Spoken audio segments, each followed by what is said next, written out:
Hello दोस्तों, प्यारे साथियों, नमस्कार। स्वागत है आप सभी का आपके अपने प्यारे यूट्यूब चैनल पर। दोस्तों, आपका यूपी पुलिस का एग्ज़ाम जो है वो नज़दीक आ चुका है।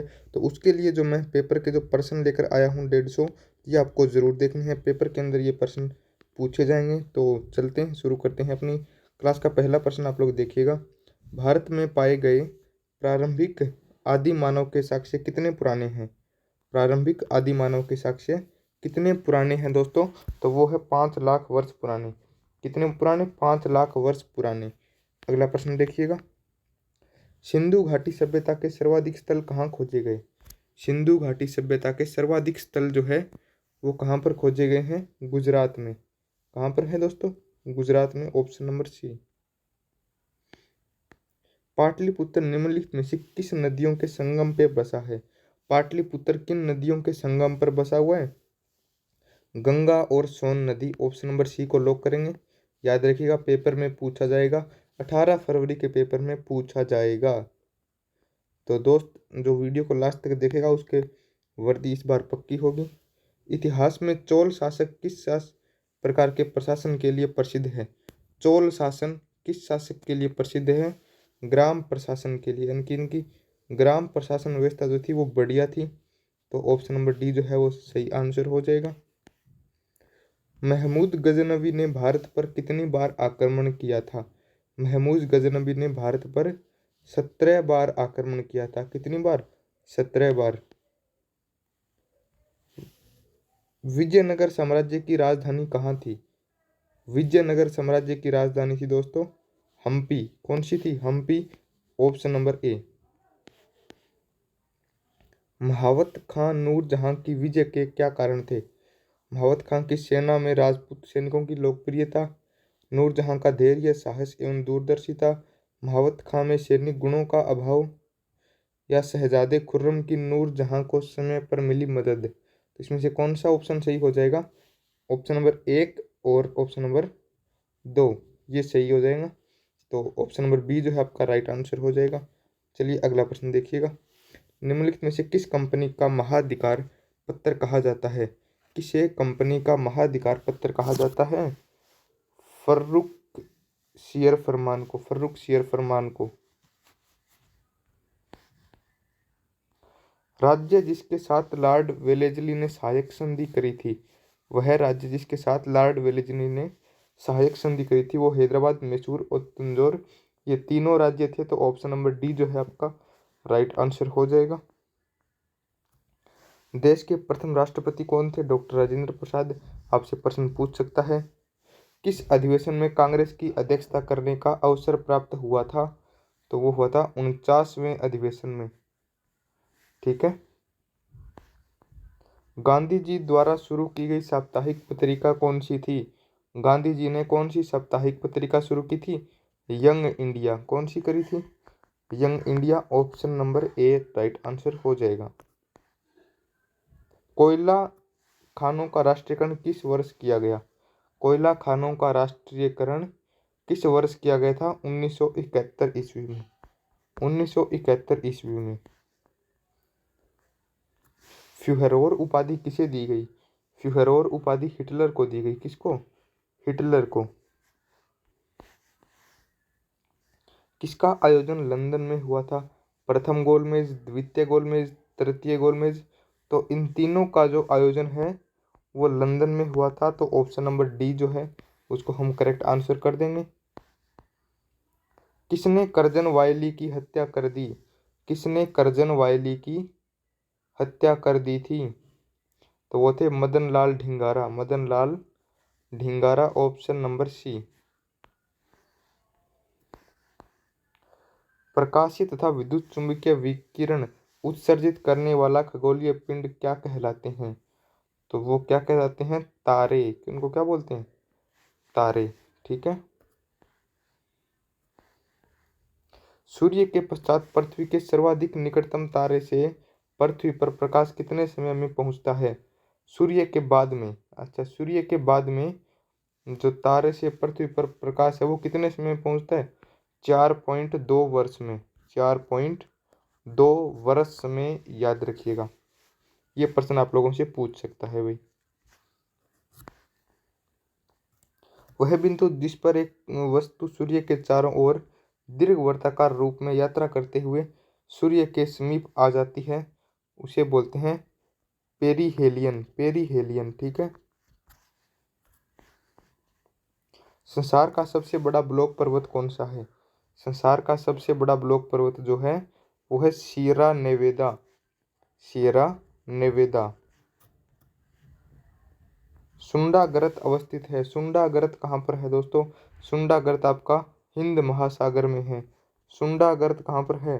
हिंद महासागर में। दूर की वस्तुओं को देखने के लिए किस उपकरण का प्रयोग किया जाता है? दूर की वस्तुओं को देखने के लिए किसका प्रयोग करते हैं दोस्तों हम लोग? बाइनाक्यूलर दूरबीन का। बाइनाक्यूलर दूरबीन का। सबसे ज़्यादा एस्बेस्टस कहाँ पाया जाता है? सबसे ज़्यादा एस्बेस्टस जो है वो कहाँ पाया जाता है? रूस में। कहाँ पर? रूस में। भारत का निकटतम दूसरा समुद्री पड़ोसी देश है। निकटतम दूसरा समुद्री पड़ोसी देश कौन सा है? तो वो है आपका प्यारा इंडोनेशिया। कौन सा है? इंडोनेशिया। पहला तो हो गया श्रीलंका और दूसरा हो गया इंडोनेशिया। एलिफेंट दर्रा। एलिफेंट दर्रा किनको जोड़ता है? एलिफेंट दर्रा किनको जोड़ता है? जाफना और श्रीलंका को। किसको? जाफना और श्रीलंका को। भारतवर्ष के पश्चिमी तट पर कौन सा बंदरगाह है? भारतवर्ष के पश्चिम तट पर कांडला बंदरगाह, मुंबई बंदरगाह और न्यू मैंगलोर बंदरगाह, ये तीनों हैं। तो ऑप्शन नंबर डी जो है वो अपना राइट आंसर हो जाएगा। खंबात की खाड़ी किसके बीच में स्थित है? खंबात की खाड़ी किसके बीच में स्थित है? तो वो है आपके भावनगर और सूरत के बीच में। भावनगर और सूरत के बीच में। भारत में वह राज्य जहाँ केवल 3 से 4 माह तक शुष्क मौसम रहता है वो है हिमाचल प्रदेश। हिमाचल प्रदेश की राजधानी क्या है? शिमला। शिमला, जहाँ पे क्या बर्फ पड़ती है, ठीक है। जल और पवन द्वारा ऊपरी मृदा का पृथक्करण कहलाता है। जल और पवन के द्वारा ऊपरी मृदा जो है उसका पृथक्करण वो क्या कहलाता है? तो वो कहलाता है मृदा सर्पण। मृदा सर्पण।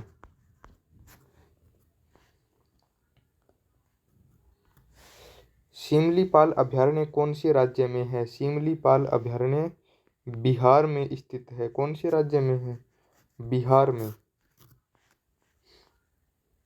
बड़ग जनजाति किस क्षेत्र में रहती है? बड़ग जनजाति कहाँ पे रहती है?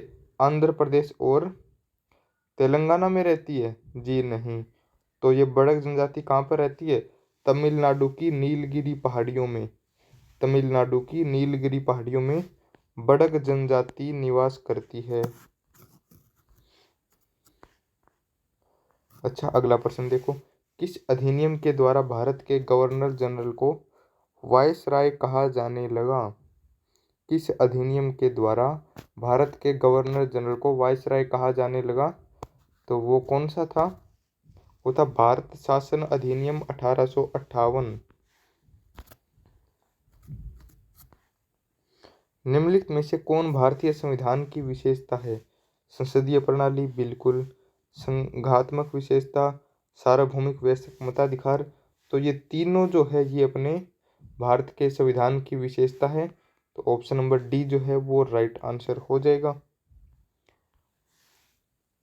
N inquiry into the nature and causes of wealth of nations पुस्तक के लेखक कौन है? तो इस पुस्तक के लेखक है एडम स्मिथ। क्या नाम है? Adam Smith.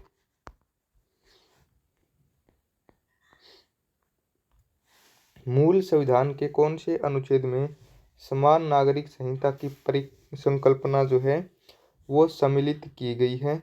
तो वो हो जाएगा आपका अनुच्छेद 44। अनुच्छेद 44। प्रधानमंत्री कैसे बनाया जाता है? प्रधानमंत्री कैसे बनाया जाता है दोस्तों? प्रधानमंत्री नियुक्ति होती है। प्रधानमंत्री की क्या करते हैं? नियुक्ति। शून्यकाल क्या है? शून्यकाल क्या है? शून्यकाल क्या है? शून्यकाल दोस्तों है जब लोकसभा में भोजन किया जाता है। जब लोकसभा में, क्या ये सही है? ये बिल्कुल गलत है। ये क्या है? सही नहीं है। तो सही ऑप्शन कौन सा हो जाएगा? जब सदन में सामाजिक महत्व के मामलों पर अध्यक्ष की पूर्व अनुमति के बिना विचार होता है तो उस काल को बोलते हैं शून्यकाल। निम्नलिखित कथनों पर गौर करें। विधानमंडल राज्य सूची पर कानून बना सकता है। समवर्ती सूची पर राज्य विधानमंडल द्वारा बनाए गए कानून को वरीयता है। अच्छा, अब इनमें से कौन सा सही है, कौन सा गलत है? तो इनमें से दोनों कथन ही सही हैं, तो ऑप्शन नंबर डी जो है वो आपका राइट आंसर हो जाएगा। संविधान का कौन सा अनुच्छेद निर्वाचन आयोग की गठन का प्रावधान करता है? निर्वाचन आयोग के गठन का प्रावधान कौन करता है? 324। भारत में पहली बार राष्ट्रीय आपातकाल घोषित किया गया था। पहली बार राष्ट्रीय आपातकाल जो है वो घोषित कब किया गया था? 1962 में, 1962 ईस्वी में। सूक्ष्म अर्थशास्त्र को और क्या कहते हैं? सूक्ष्म अर्थशास्त्र को और क्या कहते हैं? इनका दूसरा नाम क्या है? कीमत का सिद्धांत। कीमत का सिद्धांत, ये इसका दूसरा नाम है। तो दोस्तों ये थे अपने आज की क्लास के 40 अति महत्वपूर्ण प्रश्न। आशा करता हूँ आपको वीडियो अच्छी लगी होगी। वीडियो को लाइक कर देना। अपना छोटा सा चैनल है इसको वंदे अकेडमी, इसको सब्सक्राइब आप लोग जरूर कर लीजिएगा। पेपर के अंदर कुछ और महत्वपूर्ण वीडियोस मैं आपके सामने लेकर आऊँगा। तो तक पढ़ते रहिए, मस्त रहिए।